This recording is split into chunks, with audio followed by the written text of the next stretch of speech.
ngira ngo niba ukoresha imbuga nkoranyambaga wabashije kugenda ubona imwe mu manuka ikomeye cyane iri gukomeza kugenda igarukwaho n'abantu bagiye batandukanye. Ibitekerezo by'abantu bagiye batandukanye ni byinshi, nabyo turaza kuza kuba twabinyuzamo amaso, aho imodoka yo mu bwoko bwa Fuso bivuga ko yari ipakiye amakara mu ijoro ryakeye ryo kuwa 28 nibwo iyi modoka yo mu bwoko bwa Fuso yaje kugwa mu ruzi rwa Nyabagere, ihitana abantu babiri barimwo umwe wari ufite ubukwe n'ubundi muri kuno kwezi kwa kabiri tugiye kwinjiramo 2026, dore ko ngo n'umurenge wari uteganijwe muri iyi minsi iri imbere muri aya matariki n'ubundi yuko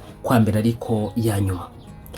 Ni impanuka iri gukomeza kugenda ishengura imitima y'abantu bagiye batandukanye. Turaza kuza kuba twarebera hamwe mu by'ukuri niki cyateye iyi mpanuka, hanyuma kandi niba ari ubwa mbere ugeze ahangaha ku nkuru yihutirwa, turagusaba gukanda ku ijambo subscribe, ufungure n'inzogera, ubundi tujye dukomeza kugenda tubana amakuru n'ibiganiro tugenda tubagezaho umunsi ku wundi.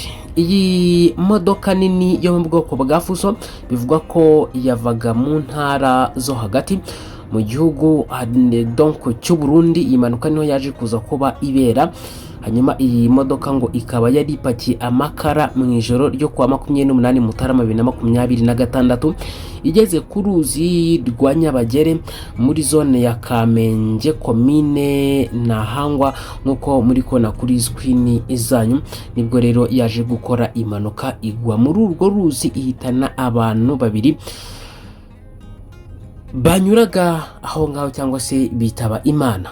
Amakuru akaba navuga ko iyi mpanuka ishobora kuba itahitanye aba bantu bonyine, bivugwa ko hari n'abandi bashobora kuba baguye muri iyi mpanuka bakiri gushakishwa nk'uko byemejwe n'abari bari aho iyi mpanuka yabereye. Yabaye ahagana saa 5 z'ijoro n'iminota n'ubundi nka 20 gutyo nk'uko bigenda bitangazwa, aho iyi modoka yari irimo ngo imanuka mu muhanda munini cyane, hanyuma ngo umushoferi agerageza kuba yagabanya umuvuduko kubera ko hari ahantu hari dodani, kubera uburemere bw'umuzigo cyangwa se bw'imizigo iyi modoka yari ipakiye. Rero ngo yaje kunanirwa iza kuba yata controle, kuba yayigenzura cyangwa se yayobora biza kwanga, rero itangira kugenda inyerera maze igwa muri urwo ruzi muri kubona kuri screen zanyu nkuko muri kugenda mubibona. Abatangabuhamya bavuga ko ku ruhande rw'urwo ruzi hari abantu babiri, umuhungu n'umukobwa barimo bagenda nyine. Umuhungu bivugwa ko rero ngo yari amaze n'igihe yandikishije nk'irangamimere cyangwa se yandikishije umurenge, dore ko ngo n'ubundi hari muri komine n'ubundi azakorera n'ubundi umurenge we, ariko yahise apfira aho ngaho. Umukobwa nawe aza kujyanwa kwa muganga, aho yaje n'ubundi kugwa nawe kwa muganga. Umushoferi n'umutandibo yiwe ariwe Convoyeur baje gukomereka ariko ntibapfuye.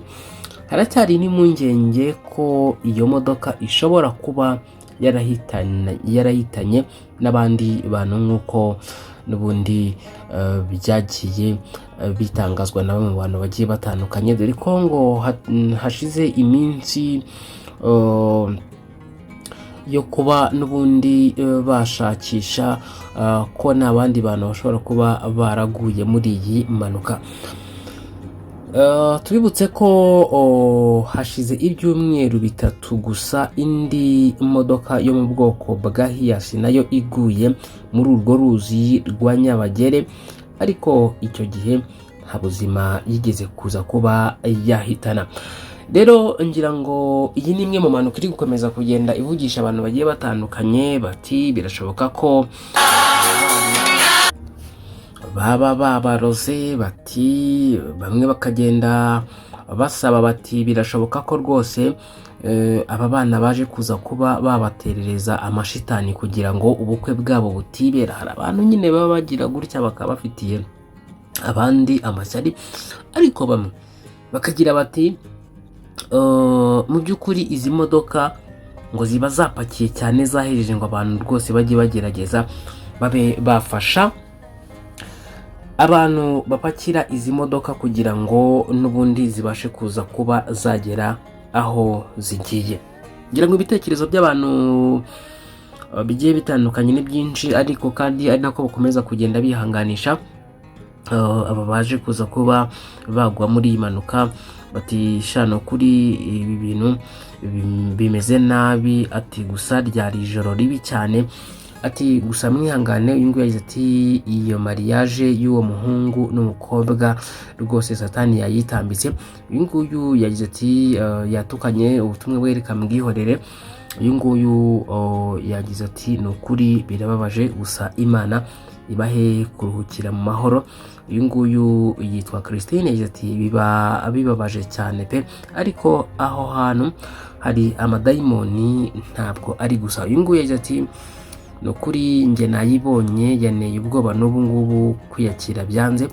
Uyu nguyu yagize ati ariko ukuri kuzuye, umukobwa arakomeye kuko umuhungu yari yabonye ko bagomba kubagonga, yaciye abwira umukobwa ko n'ubundi abona bashobora kuza kuba bapfa. Ngira ngo nyine ni ibitekerezo by'abantu bagiye batandukanye, ariko benshi bari komeza kugenda bagira bati birashoboka ko aba bana rwose babagira ishyari bakaba babateje imyuka mibi, ubukwe bwabo bukaza kuza kuba bwapfa.